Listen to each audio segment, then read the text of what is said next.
vou pular todos os merchants que eu puder hoje, o programa vai ser mais curto.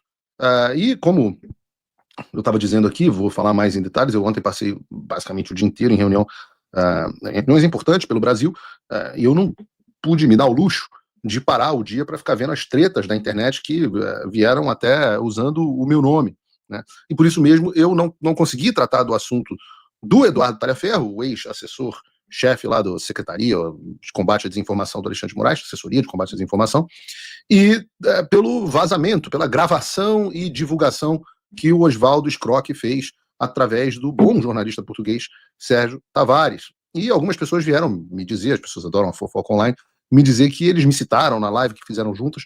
Então, eu vou aproveitar para comentar esse assunto. Eu acho que tem algumas coisas importantes aqui que podem ser abordadas que estão acima da pura treta, né?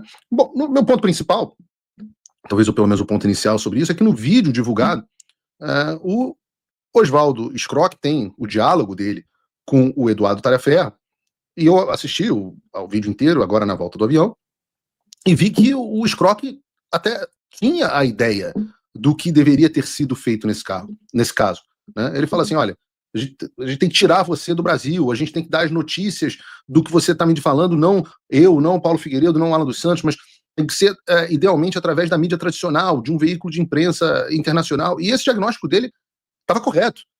Era o diagnóstico que eu tinha a esperança de conseguir executar. E a pergunta que fica, vendo esses trechos dele falando esse tipo de coisa, é: ora, se o Oswaldo Scrock sabia o que deveria ser feito, por que, em vez de fazer isso, ele resolveu publicar os vídeos, ou melhor, nem publicar os vídeos, convocar o Sérgio Tavares, que, aliás, disse para mim que foi enganado, levado ao erro pelo Oswaldo Eustáquio. Então, por que esse vídeo foi divulgado dessa forma? Para que divulgar desta forma se ele mesmo, estou dizendo, no vídeo do Oswaldo Scrock gravando o Talhaferro, conversa entre os dois, ele diz que o Talhaferro ia morrer ou então ser preso, que, segundo ele, é pior do que morrer. Então, por que agora, nesse momento, divulgar isso se o próprio Oswaldo Scrock diz que isso precisava ser feito por um veículo de imprensa internacional, quando o Talhaferro estivesse fora do Brasil, e caso contrário, ele ia acabar morrendo ou, pior, sendo preso? Por quê? Agora, a gente vai responder aqui por quê. E aí o Sérgio Tavares não sabia que o Talhaferro estava no Brasil, claramente não sabia. Depois ele até diz, não, está no Brasil, não fugiu, etc., se corrige e faz a retratação. Volto a dizer, o Sérgio Tavares é uma pessoa honesta. O Sérgio Tavares é uma pessoa honesta. Qual foi o erro do Sérgio Tavares nesse processo? Assim que aconteceu, eu entrei em contato com ele. Imediatamente, com uma pessoa que eu faria com qualquer amigo. Falei, Sérgio, pelo amor de Deus, olha o que você está fazendo. Olha a cagada. Olha a cagada que você está fazendo. Você não está sabendo o que está acontecendo, você está se metendo num vespeiro muito além da tua compreensão. Pelo amor de Deus, para a publicação. Para a publicação. E aí o Sérgio me retornou dizendo, Paulo, eu fui levado ao erro, mas agora o Talhaferro está dizendo que foi fake news, que na verdade ele está no Brasil, e eu preciso ir até o fim, porque é a minha honra, digamos assim. Então, a crítica ao Sérgio é pelo fato dele ter colocado o ego dele ferido, depois de ter feito cagada, porque fez cagada, não checou a situação do cara, colocou uma potencial vítima, ou, aliás, uma vítima da ditadura do Alexandre em risco de vida, segundo o próprio Oswaldo Eustáquio. Então, é uma cagada quando um jornalista publica uma informação que coloca a vida de uma pessoa em risco. É ética profissional, isso é absolutamente indiscutível. Muitas vezes a gente tem informações que a gente tem que segurar, porque essas informações são nocivas à pessoa. A segurança e integridade de uma pessoa. Aí eu digo, você vai colocar a vida desse cara em risco. Aí ele me responde, não, mas por que você está querendo proteger esse cara? Ele merece. Eu falei, bom, você está querendo punir o cara com a prisão pelo Alexandre? Ou pelo risco de vida dele? Então, vocês me desculpem, mas eu não posso aceitar isso.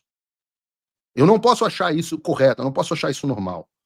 Não tem nada a ver com arrogância. Paulo Figueiredo, você acha que está com razão e tudo. As pessoas, muitas vezes, isso é erro de uma certa infantilidade, as pessoas confundem você ter convicção com arrogância e prepotência. Vocês façam a análise de vocês.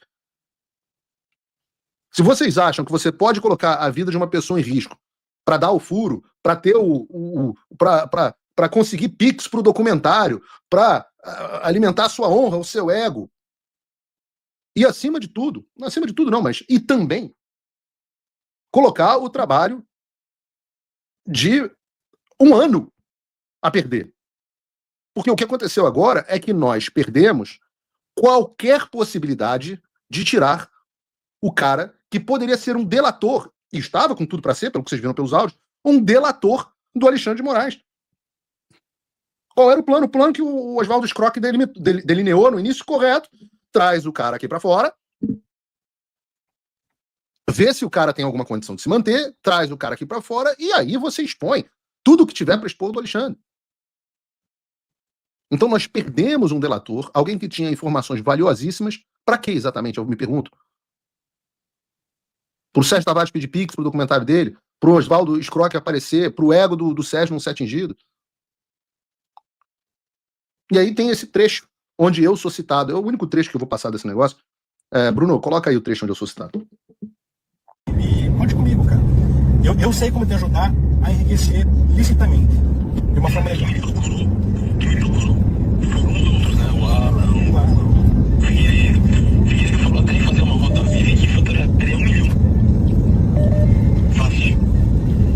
Cara, assim, se a gente pegar e conseguir tirar a pecha de vilão e falar assim, ó, o Tagliaferro agora tá lá, tá assim, vamos ajudar ele.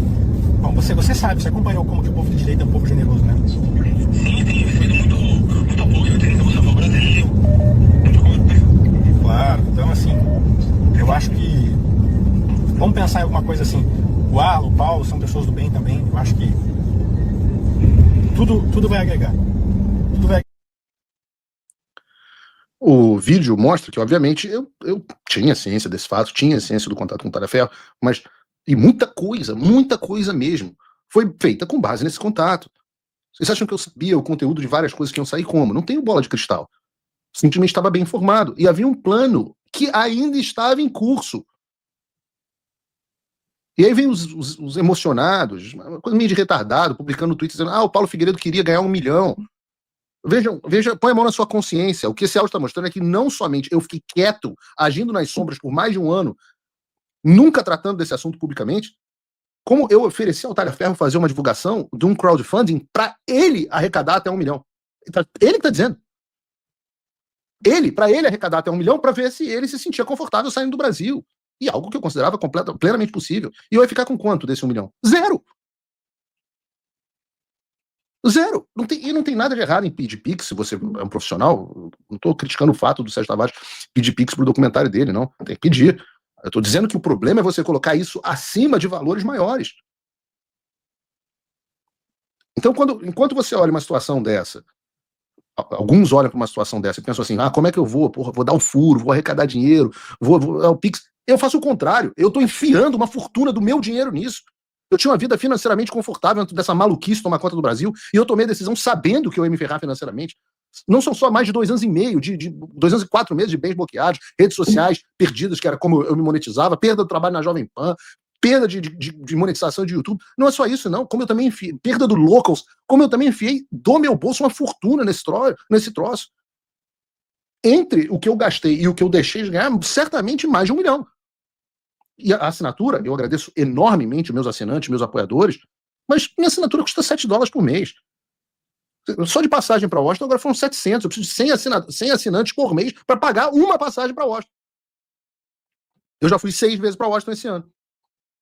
Hotel, Uber, comida, etc, só para pagar as reuniões. Os assinantes fazem eu pagar mais devagar. Mas nem Pix eu posso pedir, porque eu não tenho como fazer Pix, meu dinheiro está bloqueado no Brasil. Se eu te fizer Pix, o Alexandre bloqueia. Então essa é uma diferença. Eu não só não ganho, como perco. E coloco o objetivo central, meu Deus do céu, o objetivo central é libertar essas pessoas do Brasil. Esse é o objetivo. Paulo Figueiredo disse que ia ganhar 1 milhão na live, é por isso que ele tá querendo, por isso que ele não queria que falasse esse negócio. Pelo amor de Deus.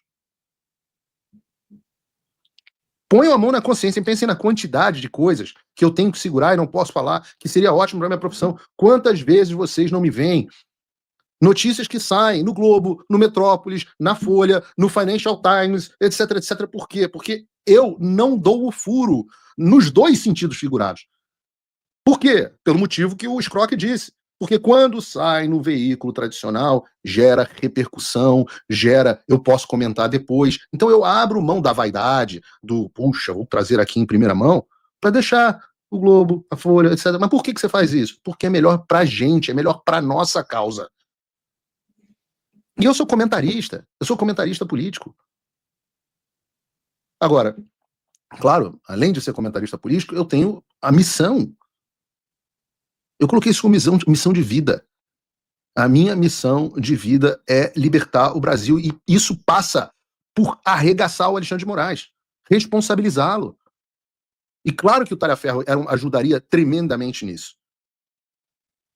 E aí vem esses dois, me desculpem, gosto muito do Sérgio Tavares, mas agiu como um trapalhão. Vou fazer uma live com ele e vou dizer isso pra ele com todo amor e carinho. Fuderam o Brasil. Perdemos a possibilidade de ter o primeiro delator de dentro. Eu não inventei.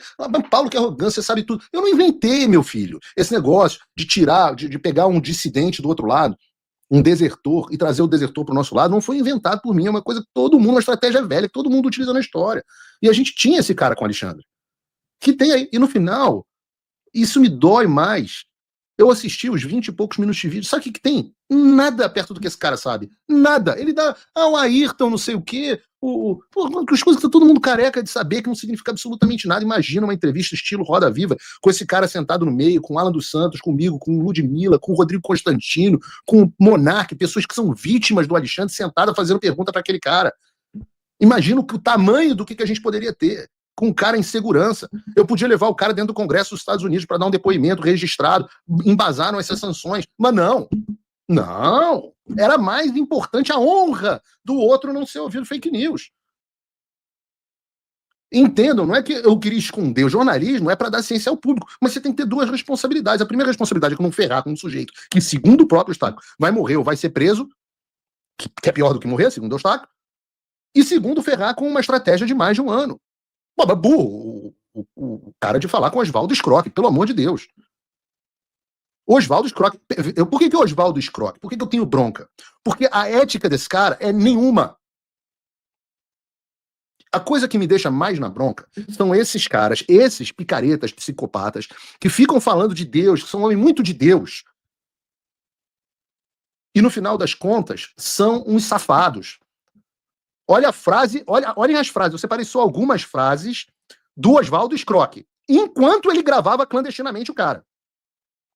Você está falando com um cara, abre aspas, você está falando com um cara que é um cara, um homem de Deus. Você sabe disso, você me investigou. Você sabe quem eu sou, não é verdade? Gravando o cara. Estamos juntos, cara. Eu tô do teu lado hoje. Conte comigo para qualquer coisa. Tudo que você precisar, eu estou aqui, gravando o cara clandestinamente. E agora eu quero te segurar, eu quero te abraçar, te proteger para você não morrer. Pouco me importa o que vai acontecer depois, porque eu quero é que você não morra. Eu tô aqui. Fica com Deus, Edu. Um abraço e fica com Deus. Conte comigo, cara, eu tô do seu lado. Tamo junto. Conte comigo. Verme.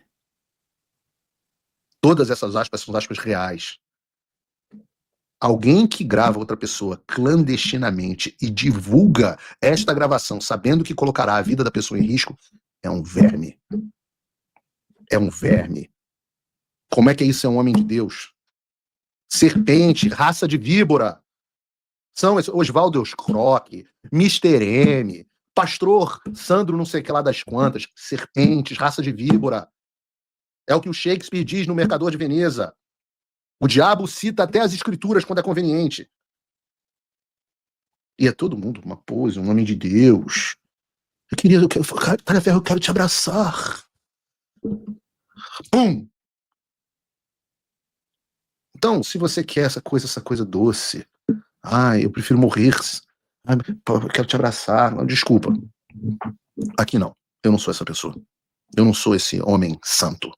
Pelo contrário, todos os picaretas que eu encontrar no meu caminho serão expostos. E todos foram expostos.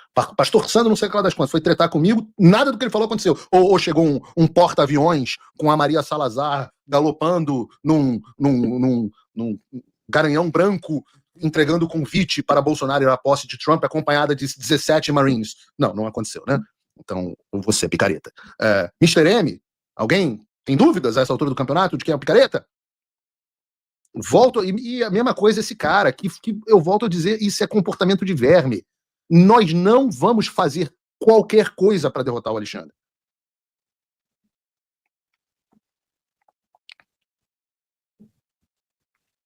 Então, quem acha que eu também tô cagando. Olha só, essa é uma coisa que eu aprendi com o tempo. Já é uma coisa que, se você me acompanha há muito tempo, você já percebeu isso. Eu faço o meu programa cagando para a opinião pública. O nome disso não é arrogância, isso é convicção. E eu aprendi, ao longo de todos esses anos nessa indústria vital, que quando eu tenho convicção, eu devo seguir a minha convicção e falar a verdade. E aí, quem quiser arrancar as calcinhas, tirar os pentelhos, a pinça, tira. No final das contas, o tempo acaba me provando correto. E volto a dizer, separem duas pessoas totalmente diferentes. Oswaldo Scrock é uma pessoa, Sérgio Tavares é outra. Os Tavares, eu reputo a ele, acho que cometeu um erro, acho que foi um trapalhão, mas eu reputo a ele um bom caráter e um bom trabalho jornalístico na maior parte dos tempos. Todo mundo tá sujeito a erro, pô.